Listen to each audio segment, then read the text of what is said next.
to share this with their team as well. And then I'm going to share my screen. All right. It looks like we are good to go. Hi, everybody. Thank you so much for joining us today. This is our first webinar of the spring, and we have a bit of a theme this year. This year, we're going to be bringing on a different one of our partners or experts, thought leaders in the community to help convene a conversation about a topic and share some resources that we think will be relevant to as many folks as possible. For those that I don't know on here, my name is Jack Friedman. With me from our StudySmart team, Casey is here, Julia is here, Elise is here, Christian's here, and Fernanda is here. Hi, team.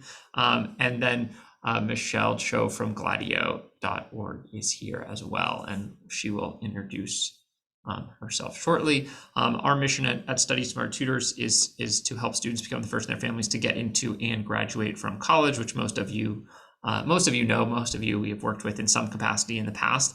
And as we have expanded our services and our mission, we have looked for partners in the work that we could collaborate with. And Michelle has been one of those partners, is one of those partners, and excited to have her here with you.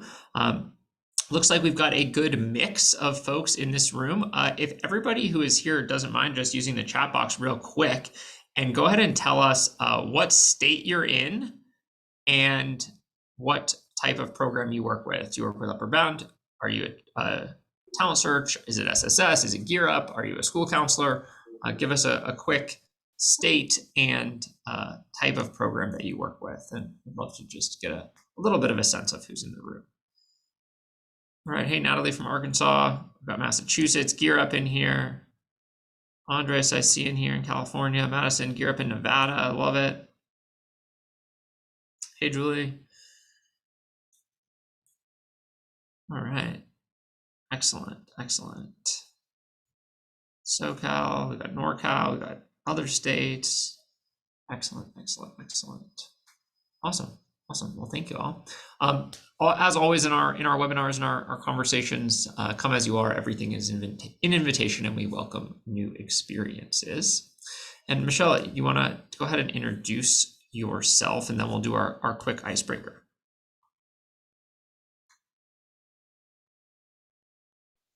Michelle, can you hear us? I don't think she can hear us.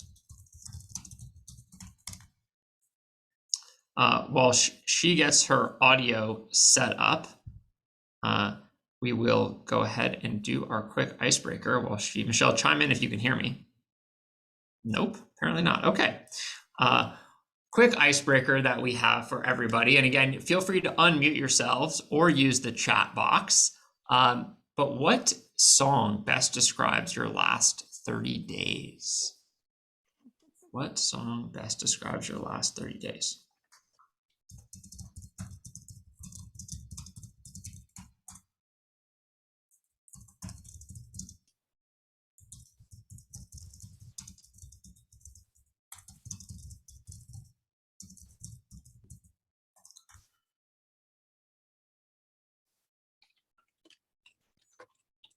No one, who wants to be the brave person and go first? Anyone want to feel free to unmute yourself, feel free to use the chat box, scroll through your Spotify playlists. A real tough question. But I would say holiday music in general typically uplifts my spirits the whole month of December. So nice. Any holiday song, I'm all in for it. What's the cutoff for acceptable holiday music? Is it, November 1st through December 31st? Are we talking Halloween to Valentine's Day here? What's the acceptable range? Every person's different. For me, it's like Thanksgiving Day to New Year's. Okay, Thanksgiving to New Year's. There's a SoCal radio station that has that time frame, so I'm in that time frame too. All right, I like it. Excellent. We are family, says Shelby. Nice. I like it. Very nice. Anybody else want to share?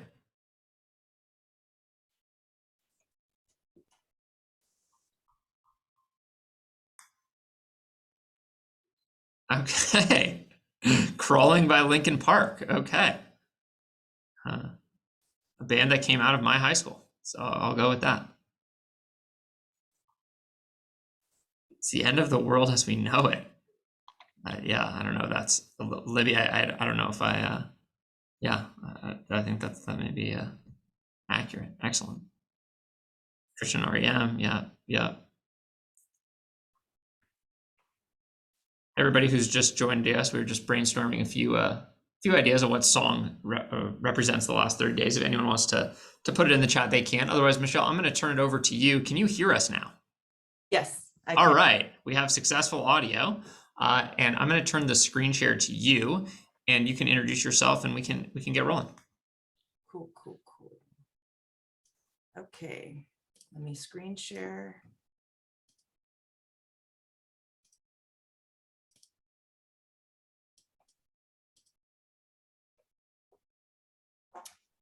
Okay, so hi, my name is Michelle Cho. I'm excited this January, I don't even, what's the date? The first week back for everybody. And I'm excited to meet all y'all, learn from you, share some strategies from my end. I didn't hear the first part. So Jack, I don't know how much you introduced me. I don't know what's wrong with No, me. I didn't introduce you at all. I was trying to say Michelle's going to introduce herself, talk a little about her background, who she is, etc. But you were staring at me blankly. So Yeah, I know. I was just couldn't assuming hear. that you weren't hearing that. Sorry about that. Okay, so my name is Michelle Cho. I am here in Los Angeles and I'm a co-founder of Gladio. In Gladio, we're a social enterprise that is essentially a career exploration and navigation platform. We utilize media and technology to help individuals like y'all who are working with students on the ground with career development, career navigation. And so this time, we're specifically talking today about the unique challenges that first generation students face, as well as certain strategies to combat those challenges. But really, I would love to learn hear from you guys, your feedback, what things that you would want in certain tools, certain features. So it's going to be very interactive and collaborative today. We're going to go through, we'll have a breakout session after this, but we're really going to go through 3 gaps that exists, I think, for actually most students, but definitely for first generation students. They have more challenges: the information gap, the belief gap, and the network gap. So Jack, for a breakout room, I don't know how many minutes should we spend. Love to learn about current career development activities that y'all already implement and which ones have been the most effective. Yeah, and we're one of the reasons we know people come to these webinars is not just to hear from us, but to network with each other, to meet someone new doing similar work in a different place. So we're going to give you a few minutes and a prompting question or two of, what are some of the things that you're currently doing in terms of supporting your students and what's been successful. And we don't need to take a super long time. But we'll come back it's 12:10. We'll come back at 12:15. We'll give folks a few minutes to meet some new folks. And wherever the conversation takes you in regards to supporting in the career space, that'd be great. But here's a couple of questions to start with. And we'll see you in a few minutes.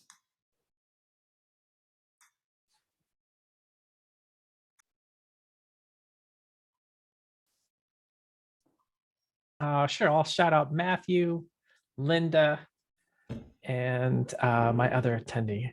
I suddenly lost their words, but they were all consistent in expressing or conducting workshops, career center workshops, and it's definitely a service that we can all agree is universally believed in and championed. So that's nice to see and hear. Awesome.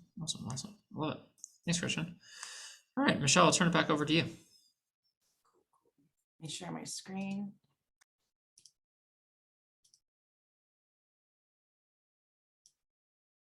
Cool. So can everyone see? So before I go through kind of the gaps, I wanted to share with you a few research-based theories that, a lot of PhD professors and students have, really researched career development specifically for students of color, students who are first generation. And we really glean from, the way we design our interventions, whether it be, a video or a feature or a program, is through these 4 basic research-based theories. And you guys are probably familiar, but let's just quickly go through them. The first is social cognitive career theory. The whole presentation is not going to be a bunch of research-based theories, so don't worry about that. But we really like to learn from, these experts who have already done studies with thousands and thousands of students. And I love social cognitive career theory learning. Really, I want to highlight 2 parts of the theory, which are self-efficacy and outcome expectations. And, it's really about raising self-efficacy beliefs, which is raising a student's belief that they have the capacity to execute behaviors necessary to produce certain attainments. And I think first generation students really are bombarded with certain extra things that make it hard for them to have self-efficacy beliefs, which is, I think one of them, a lot of first generation students are people from minority groups or maybe rural America. There's certain stereotypes that exist, and those negative stereotypes and the negative messaging really affect them. And so we're going to talk about how we can raise those self-efficacy beliefs and combat those stereotypes. Second, outcome expectations. And it's basically like the belief that if I do these certain things, then I'm going to actually achieve that outcome. And I think a lot of people, especially first generation students, and maybe, like I said, people from certain minority groups or gender groups, they're told these things that make it a little harder for them to believe that even if they work really, really, really, really hard, that they're not going to achieve something. And I just wanted to use an example of, there's this statistic that 2% of female entrepreneurs get venture funding, and if a female entrepreneur thinks that, okay, even if I work hard, even if I have lots of customers, even if I have whatever, the best product ever, I only have a 2% chance of getting venture funding. And if that is the only belief that they have in their mind, wouldn't you just be like, well, why do I even have to try? Because even if I try hard, even if though I have the best thing, I'm never going to get venture funding. So I'm never going to rival these other, entrepreneurs who get venture funding. And I think a lot of first generation students deal with that negative messaging, whether it be from the community, whether it be from media, hopefully not from their family, but those types of messaging, that negative messaging happens all the time. And so we want to raise those outcome expectations. Number 2, motivational theory of role modeling. I think we all know this. Role modeling really, really increases an aspirant's motivation. So I don't have to go through that much. Growth mindset. You guys probably already know about that. It's basically seeing failure not as something fixed, that, if you fail, then you're obviously not intelligent or you're not talented, but actually failure is a springboard for growth. And the opposite of growth, opposite of fixed mindset is growth mindset. And lastly, culturally responsive teaching, which I believe a lot of you guys probably are already is integrating cultural references into career development. So that could be vocabulary, pop culture, music, sports, also validating and making, integrating their culture in the background into the teachings, into the opportunities, into the events that you guys do for career development. So let's start with the information gap. And I'm curious, what resource do you guys already currently use for information, just for information about careers? And if you can press this Menti link with this code, you can kind of choose from a few that I think a lot of counselors have told me that they utilize already. And then we can kind of get a poll to see. Let me know if you have any questions. If it's not I went ahead and put the link in the chat box. Oh, you did? Okay, cool. Yeah. Just look at can in real time look at the results.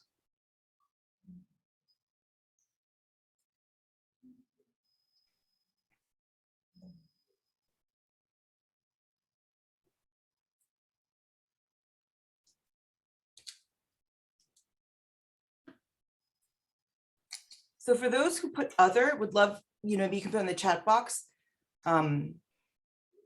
which resource you're using.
A lot of other.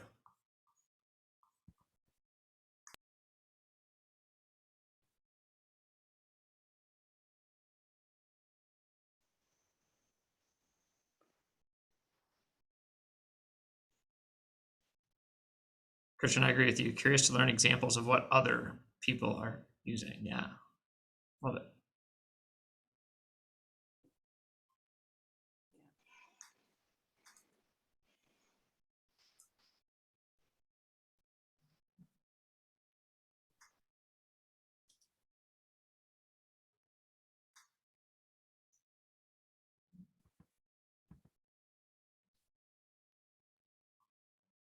So for those who put other, I see career coach as the one that wasn't on the one of the four. Does anybody want to talk about what they love about their resource? Maybe the person, you know, the people who use career coach, and then, or somebody who uses the BLS, because those are like the top. What do you love about it? What do you not like about it? Anybody want to share?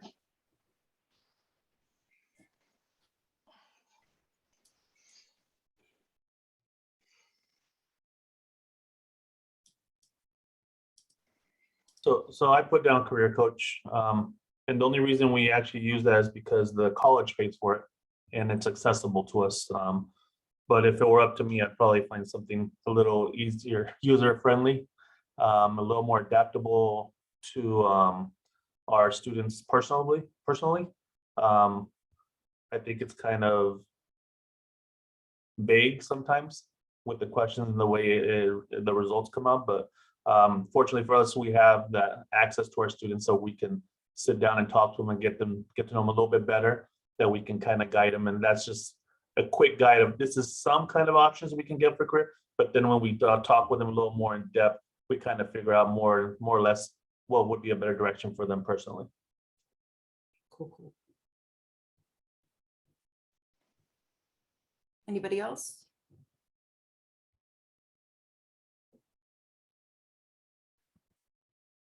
Cool. So I'm familiar with Career Coach, ONET, BLS, Career OneStop. My next move, I think a lot of those are actually funded by the government, and I believe the Department of Labor. And so from some of the feedback that I get from school counselors as well as college counselors is that those resources are, like I think Tony says, a little non-user friendly, non-youth friendly, but they're also very incomplete, outdated. And, you know, we're competing with TikTok and Instagram here, right? Like, so it's gotta be exciting. And I think when I was doing my volunteer work, I used to be an advisory board member in Link Learning in the California school system. I also was a career day volunteer over 200 times. I've done workshops. And that is something that a lot of counselors have been telling me. Also, my career wasn't on there when I used to not do Gladio full time. I was a film development exec. There was nothing like that. Then I was a film producer, and then I also was a media buyer, and none of that was on there. And I was just like, media buying is like one of the most popular careers out there, as well as like digital marketing, and that wasn't on there. Data scientist, one of the highest paying careers, and the data science field is really lacking skilled talent.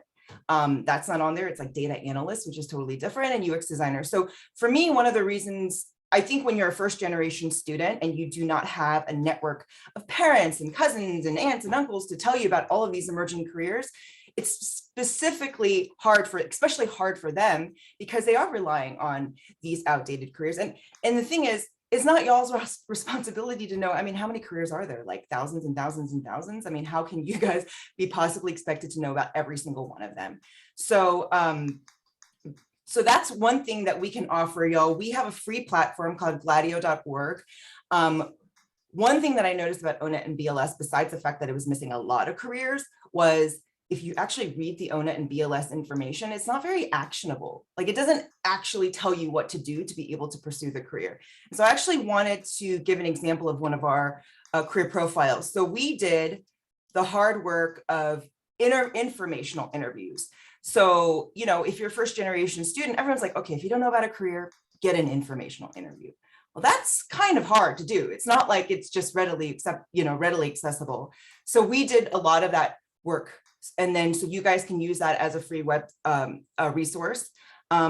We do a lot of interviews as well as internet research. So BLS is just something that we use for most of like the statistics, like what's the employment projection or salary and stuff like that, because I think the Department of Labor is really good at getting data, but not like that personalized, I call it insider information that you would get if you knew somebody who was in the field. I wanted to highlight one resource that I think school counselors and students particularly love is our typical roadmap. A lot of careers these days, the entry-level career is not the same name as the career, right? So for instance, a digital marketer, you're not going to always see that on like a ZipRecruiter job posting. It's probably going to be one of the four: social media coordinator, copywriter, SEO analyst, or a search and analytics digital marketer. And I think that kind of information is like, oh, it's so hard to understand if you're not constantly updating. So we update our profiles every year to about 2 years to make sure that they're up to date. And this is probably the number one thing that the students like, because it tells you the trajectory, where you can start, where you can end. So that's how we're going to help y'all learn about all of the different types of careers, and then refer that to your students if you'd like. Okay, second, going back, closing the belief gap. And I don't know if belief is necessarily the right word, but when you're a first generation student, I think we all believe in, all struggle with believing in ourselves. But I think it's especially hard when you don't have that evidence in your family. Like if you haven't seen your parents do it, there's an extra layer of, can I do it? Right? So when you don't have that direct evidence in your family, it's harder. One, like I talked about, the stereotype threat. We're always told, oh, women are not good at STEM, or this XYZ demographic is not good at this, or maybe we don't see ourselves represented in a lot of industries. And I think that is an extra barrier of belief that affects your belief in being able to pursue that career successfully. Obviously, we talked about already negative self-talk. I struggle with that too. I think we all struggle with that, but especially first generation students when it comes to careers, as well as negative talk from your surroundings. Like I said, sometimes it's even within their own families, or hopefully not teachers, but like sometimes I've heard, there's a lot of negative talk, right? Some ideas to combat these challenges is, one, we all know about asset-based language. So not talking about, not saying underprivileged, or not many of you guys do it, but you can, like really talking about it in an aspirational vision setting, dream setting, encouragement. And I think a lot, like in the nonprofit world, so Gladio used to be a nonprofit, and we've really done a lot of education in the nonprofit world of starting to extract negative language from just even our website, because it can psychologically affect people, thinking that and replacing that with asset-based language. Like I said, helping the students dream and then actually writing down that dream. There's a lot of studies that show when you actually write down your goals, you write down your dreams, you're more likely to pursue them. And then lastly, this I think is more for high school administrators, but I actually learned some college people bring in guest speakers. Training your guest speakers to integrate those, those 4 research-based theories that we discussed in the beginning of the presentation, to really encourage them to show vulnerability, not to lecture, but to tell their story.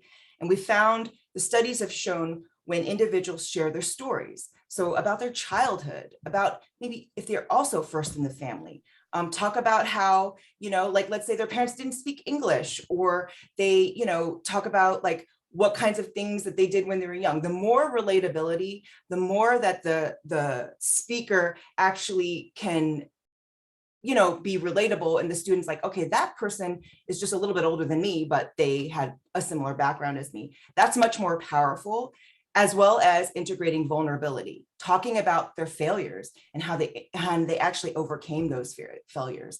I've been a guest, like one of those career day speakers, I don't know, 100 times. And I've learned a lot. When I first started talking, I just kind of like lectured them, like, do this, do that. I did this, and, like kind of like bragging about myself. And that's just not effective, right? Like it's more about like sharing what my inspiration was, sharing about certain issues that I had, like I just had a lot of like imposter syndrome or things like that, and then how I overcame them. And that's just definitely way more powerful. So a couple of tools, free tools that we created was first the Gladio Quiz. It's basically a career quiz. It's free. One thing that I do when I used to volunteer is talk about how students or young people should really change their mindset of measuring how intelligent are you to how are you intelligent. And I actually talk about how in the real world, you might not think this during school, in the real world, every single intelligence type is valued and needed to do every business. And then I end with asking them to take the career quiz. And I've seen students just light up. They're like, oh yeah, I'm the builder, I'm the organizer, you know, and maybe they've been heard that they're not smart because they're not good at math or something like that. But we all know, because we're older, that math people are not the only people that survive or succeed, you know, in the world. Like, you know, I always talk about how like one personality type that's never really praised or never valued as being smart is the person who's really good at sales. And I'm like, in the real world, salespeople make the most money, you know, like in that personality type in Holland's codes, which I think a lot of you guys are familiar with, the Holland's codes, because that the BLS uses that for to classify careers, is the persuader, or they call it, it's called the persuader. And it's a person who can basically like sell water to a whale. And I think a lot of the students, when I talk about that, is actually a very lucrative intelligence type. Yeah, you can't really quantify that in a test, but that's something that there's tons of, every company has a salesperson or every company has business development. They're really excited about. So taking that quiz really, really helps the students figure out what their intelligence type is, and also get excited that there are careers that connect to those intelligence types. Number two, we do these career videos.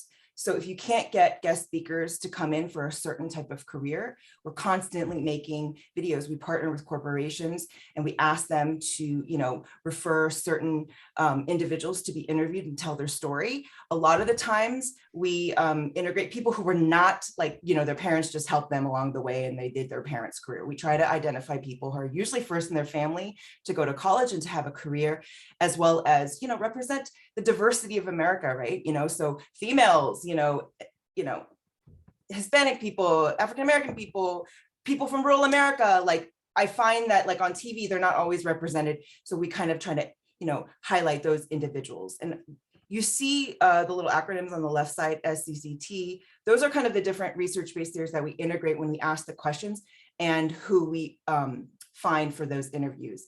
I want to actually play one of the videos because you guys can utilize those videos, but also you can look at the videos and then guide your guest speakers to talk about these types of things.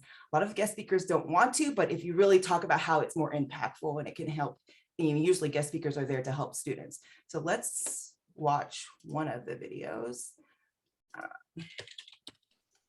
Okay. Let me know if you can't hear.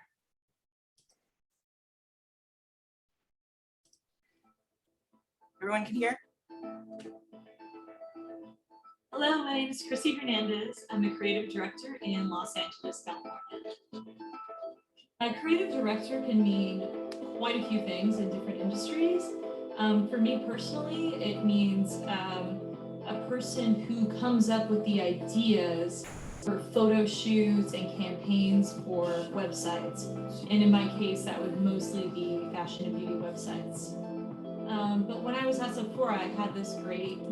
So one thing I just want to, like, I'm going to kind of stop the video and talk about the different research-based theories. One, cultural responsive teaching. I talk about Sephora, that's a brand, right? Like a brand that every female, probably male, I think, knows about, right?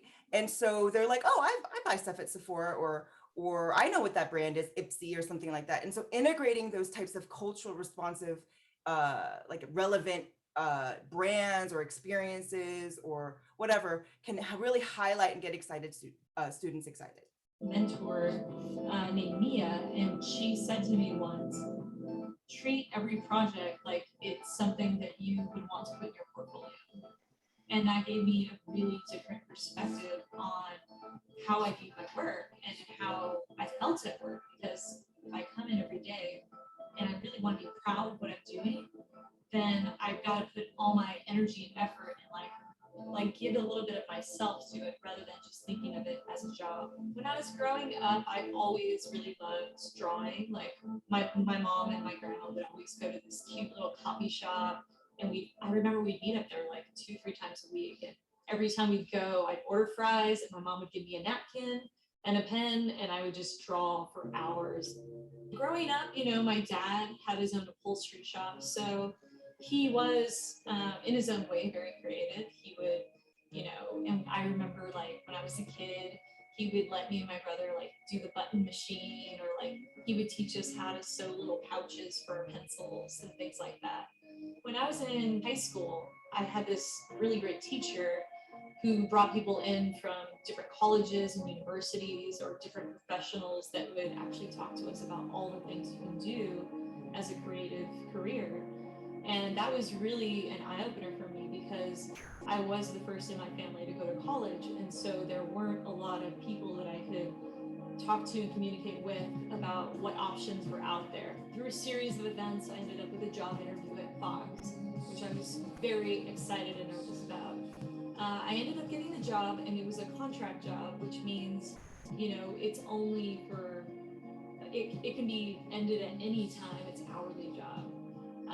I only ended up lasting at that job for 4 months because I was so inexperienced, and that was tough, because, you know, I was so excited. I had this big break, and then immediately, like, it had fallen out of my hands. And then I had another job that I learned catalog design and learning how to do logo design and hang tags. So then I was building more skills. So I think with each failure came an opportunity to grow and learn. And so, you know, definitely I got down sometimes, but what I realized after a period of time is that it actually made me a stronger designer at the end. So sometimes in failures, you can find really amazing successes. Besides work, I pretty much love doing everything you can possibly think of. I am an avid adventurer, traveler. I've now been to over 46 countries, and I love hiking, rock climbing, whitewater rafting, just about anything really. Anything active I love to do. But then I also love traveling, because you get introduced to so many different types of cultures and people, and see all kinds of different architecture. So I just love absorbing all of those things in life.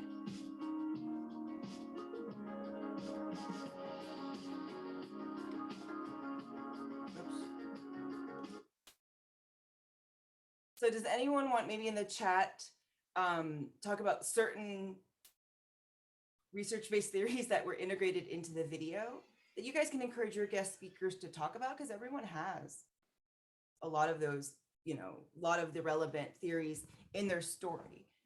Anybody want to share any things they identified? Okay.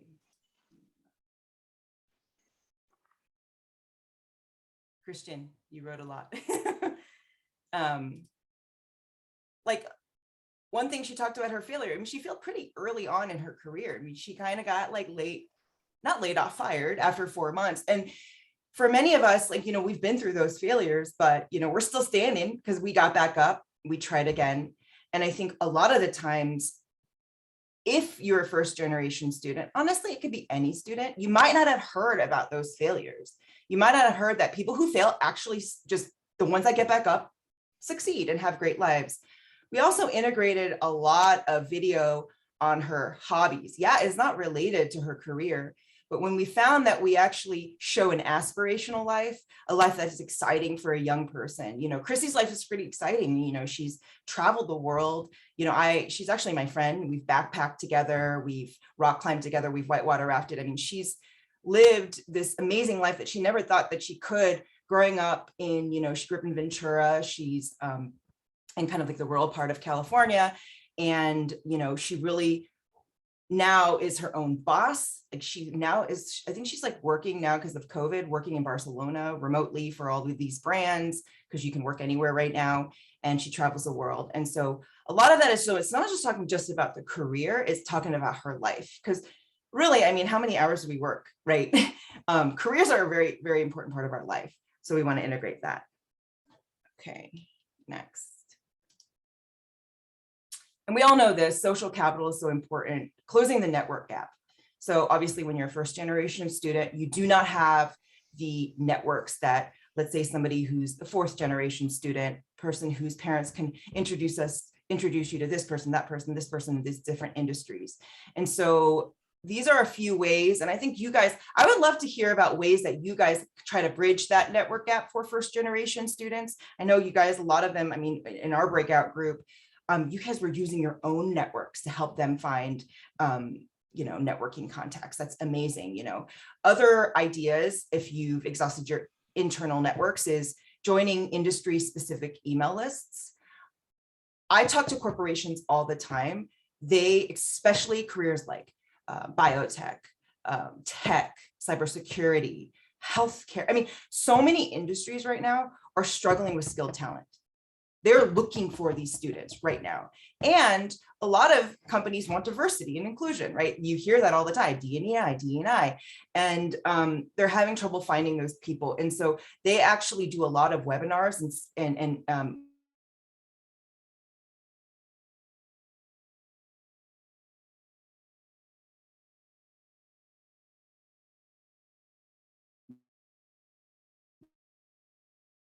when online webinars, a lot of national associations already do those.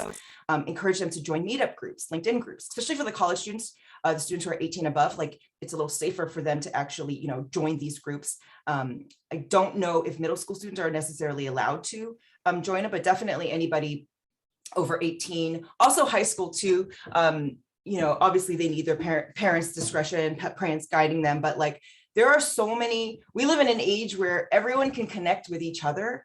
And because industry is desperate for skilled talent, they're all in these meetup, LinkedIn and webinar groups, Facebook groups, and things like that. And then also encouraging students to reach out to people for informational interviews on LinkedIn. And I think somebody told me that you guys actually even teach people how to do that, different types of interview types and stuff like that. So that's extremely important. And one thing that I tell students all the time is, trust me, adults, they like talking about themselves and talking about how great their job is and stuff like that. It actually makes them more excited about their career, you know? And so don't be scared, don't be shy. You're not bothering them, you know, and worst case, they don't respond back or whatever, who cares? There's, you know, how many people are on LinkedIn? There's like billions, right? Like people on LinkedIn that you can reach out to. So just because I think somebody else said, if you just do it one time that you reject it, just do it for like hundreds of people. And then you know what, you will get at least 5% of people responding back to you. Now, what we're working on, and we have just started this in 2022, is we've started partnering with economic and workforce development boards, as well as tons of employers, to create regional versions of Gladio. Always will be free for y'all, always will be free for students. And so we currently have this virtual creator that's free on our platform, but when we partner with these city government workforce agencies, we're able to integrate program finding, which you guys talked about, career coach. So we're going to be integrating that. So the people who are in LA and in the Bay Area, we will be releasing that in the next 3 to 4 months, that we will populate it with community college programs, CSU programs, online programs. We're going to try to really limit them to the ones who have scored 85% and above on that, you know, US Department of Education scorecard. So we're not going to refer you to schools that, you know, are like, they charge a huge amount of tuition and they have very low ROI, right? Return of investment. Another thing that we're going to be integrating is kind of like a news feed. So think of like the Facebook or LinkedIn news feed. So depending on the careers that a student follows of a career profile, we will be marketing all of these types of webinars, resources, internship opportunities. And so you guys look out for those. Unfortunately, I talked to somebody in the breakout room in LA, in Illinois. We plan on doing an Illinois, a Chicago one, and probably if they're in metro areas, they're actually, because some people are in rural America, they will be relevant. So they're going to be, if it's Chicago, then it's probably going to be all of the cities around Chicago as well. But for us, just give us a little bit more time because we have to actually partner with these city governments and all these corporations and stuff like that. I'm going to show you, actually it's 12:50, so we might not have, I'll put it in the chat, a video of interviewing these workforce development economic boards. You can show it real quick, Michelle, if you want. Oh, I can. Oh, okay. Yeah. Okay, real quick.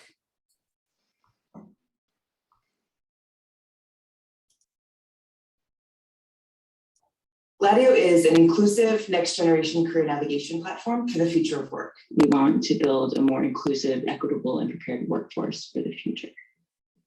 And I am a writer, director, actor, and producer, mostly focusing on producing. I'm working as the EMT for San Francisco County. I'm the Vice President of Finance and Operations. I'm the creative director. I'm a statistics associate, environmental engineer. The Gladio platform uses videos, storytelling, an extensive digital library of informational interviews, and resource recommendations that are personalized to each user. It's the personal experience of an individual that really gets you to see yourself, be like, hey, I'm kind of like that. And she did it or he did it, then I can do it. It is a culturally relevant approach. And that storytelling piece is so important because one of the things that many students of minority populations or many underserved students who are marginalized from relatable role models is that they know that they want a career, but they don't know anyone in that career. They just saw something on TV. There's a reason why there's diversity in the careers that are actually represented in TV. When you know about a career, then you're like, okay, you're gonna put it on a list of careers that you potentially might pursue. We tell stories of people who are not necessarily represented. We always want to get more underrepresented groups to focus on STEM careers, whether it's underrepresented by gender or race or SES.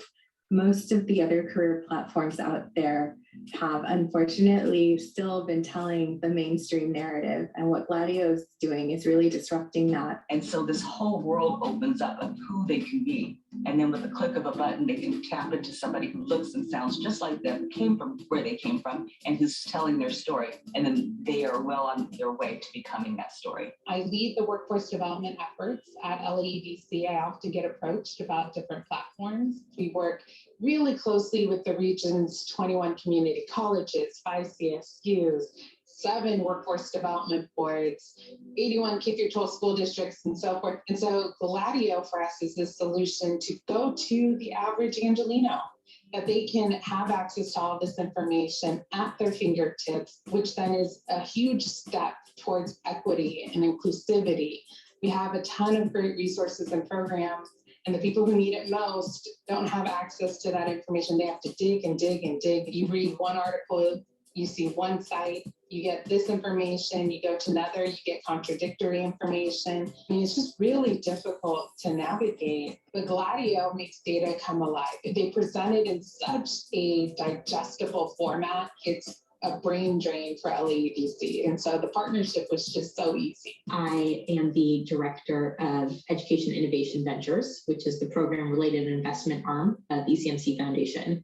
And we are investors in Gladio. The beauty is really around the partnerships. It's about bringing in the local government agencies, the workforce development partnerships, the employers, the training providers, the educational providers. The platform links you to community colleges, as well as certificate and credential programs in your region that will help you pursue that career pathway that is of interest to you. It's really dynamic and it's highly integrated. It's really about a one-stop shop and a hub for job seekers. And so Gladio fills the inspiration gap, fills the information gap, it fills the access gap, the role model gap, all in one single platform. And it's a very humble approach to this very important work that all educators have to do, is to architect the human potential of our students. That's what this education work is all about. And that's what Gladio is about.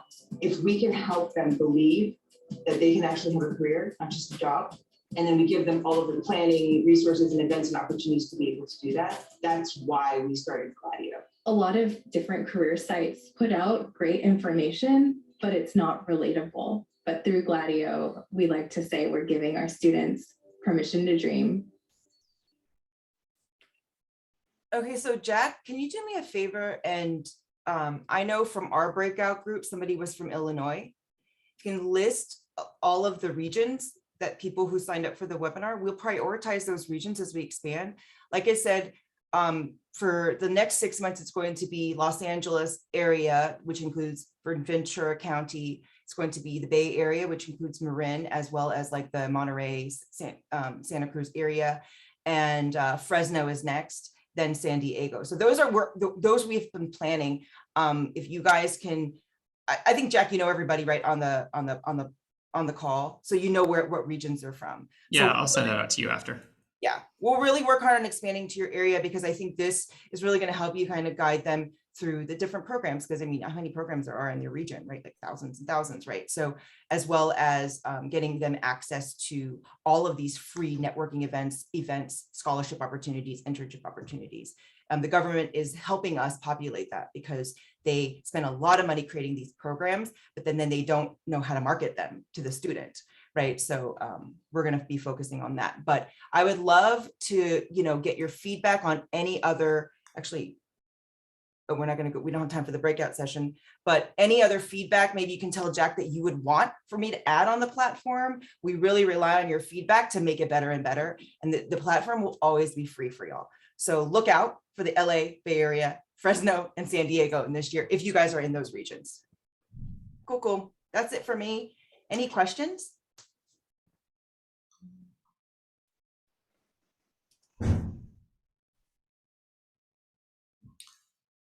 Michelle, thanks so much for joining, and thanks everybody for being here. I'll share my screen real quick just before we all hop off.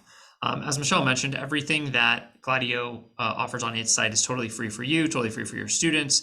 We partnered with Gladio actually at the request of LA Unified, who had come to Gladio and interested in their work and had some technology barriers to doing it.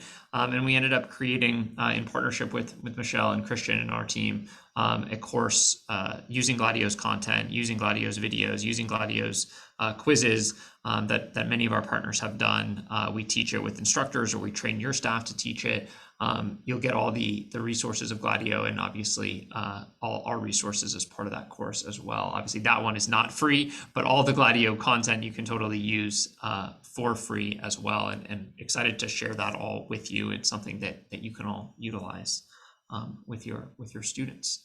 I know we are coming up on our time. I want to make sure that we get you all out of here by 1 o'clock, since I know we promised an hour, so I want to make sure we deliver on that. But before we hop off, any questions that anybody has, or anything they want to discuss with the group, we would be happy to chat.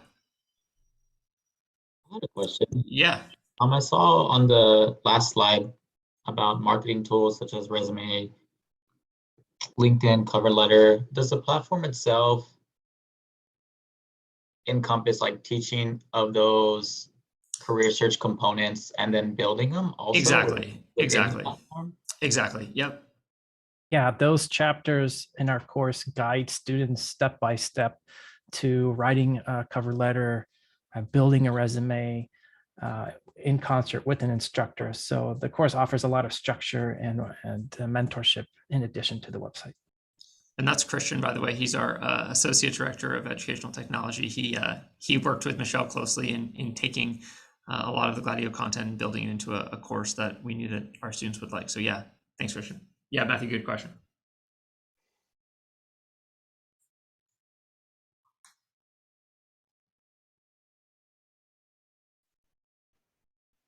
And any other questions? Well, I want to say thank you to Michelle for the webinar, for her time, for her expertise. Everybody who joined and signed up, we'll make sure you get a copy of the PowerPoint, you get a copy of the resources, you'll get a copy of the lesson and all the things that went with it, as well as the recording. I'm going to put in the chat box real quick. We have a super quick evaluation of our webinar today. If you have a few moments, we would appreciate if you wouldn't mind doing that. And otherwise, we'll make sure that you get all of this, and we look forward to being in touch. Thank you all so much.